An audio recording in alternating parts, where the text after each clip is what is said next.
சேலம் அஸ்தம்பட்டி தனியார் திருமண மண்டபத்தில் வெங்கடேஸ்வர பூஜை நடைபெற்றது. இதில் வெங்கடேஷ பெருமாள் பத்மாவதி தாயார் சிறப்பு அலங்காரத்தில் பிரம்மாண்ட திருமேனியுடன் கற்கள் பதித்த நகை ஆபரணங்களாலும் நறுமண மலரும் மாலைகளும் அலங்கரித்து மேடையில் வைத்து சிறப்பு பூஜை நடைபெற்றது. பின்னர் மகா தீபாரதனை காண்பிக்கப்பட்டது. பின்பு சேலம் செய்திகள் நிறுவனர் பி. வெங்கடேசன் வித்யா சங்கரி மகன் கே. சங்கர நாராயணன் பிரியதர்ஷினி திருமண வரவேற்பு விழா நடைபெற்றது.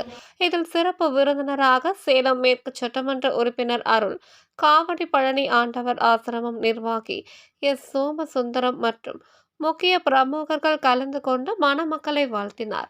முதல் அக்ரகாரம் 600 ஆண்டுகள் பழமை வாய்ந்த ஆஞ்சநேயர் திருக்கோவிலில் இருந்து அர்ச்சகர் சுரேஷ் மாலை எடுத்து வந்து மணமக்களை வாழ்த்தினார்.